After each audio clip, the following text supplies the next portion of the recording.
একটা ছেলের সাথে তুমি মিশো, একটা ছেলের সাথে তুমি চলো, একটা ছেলে তোমাকে পিক করে ড্রপ দেয় আর গাড়িতে উঠো আর বাসায় যাও তুমি। হুট করে ওকে আসবো কবে? পার্মানেন্টলি যাচ্ছি। আমাদের পড়াশোনার জন্য আমরা ওখানে সেটেল হচ্ছি। ফান করতেছো না? হ্যাঁ, আমি ফান করতাম। আমি যখন তোমার সাথে ফেসবুকে কথা বলতাম তখন এটা ফান ছিল। আমি যখন তোমার সাথে দেখা করতে যেতাম সেটাও ফান ছিল।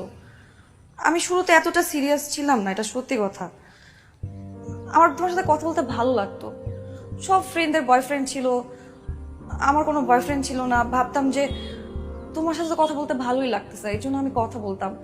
কিন্তু আস্তে আস্তে আমি তোমাকে ভালোবেসে ফেলছি। আর আমি যে তোমাকে এত ভালোবাসি আর সেটা আমি এখন বুঝতে পারছি। আমি কাল চলে যাচ্ছি, কিন্তু বিশ্বাস করো আরাফ, আমার আমার একদমই যেতে ইচ্ছে করতেছে না। আমি রিক্সায় ঘোরাঘুরিটা খুব মিস করবো, কলেজের সামনে দাঁড়িয়ে থাকাটা খুব মিস করবো, 10টা মিনিট দেখা করার জন্য ঘন্টার পর ঘন্টা ওয়েট করাটা মিস করবো। Can you please hug me for the last time?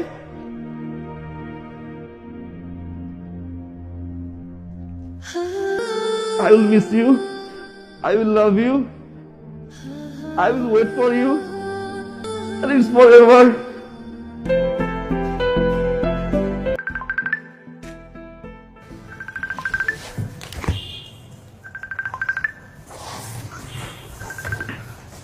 Hello. জান, I love you. I love you too, and I missed you. I miss you. তো ঠান্ডা কমছে? কমছে। সিগারেট একটু কমে খেও বাবা। আজকে কয়টা খাইছো?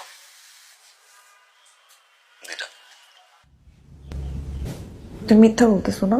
প্রমিস, 2টা। I miss you. আমার এখানে ভালো লাগতেছে না। আমি তোমাকে অনেক মিস করতেছি বাবা। আমার বাংলাদেশে চলে যেতে ইচ্ছা করতেছে, কাউকে বুঝাতে পারতেছি না এখানে। Focus on your study. I know, but I miss you. শিনাজ, হ্যাঁ মাম্মি। জি মাম্মি, মাম্মি ওয়াশরুমে আসছি।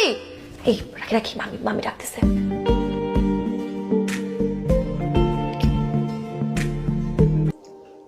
তোমার সাথে কি বাংলাদেশের ওই ছেলেটার কথা হয় শিনাজ? না মাম্মি। না বলাটাই ভালো। ও যদি আবার ফোন করে তোমাকে, তুমি বলে দিও আমরা অস্ট্রেলিয়াতে সেটেল হয়ে গিয়েছি।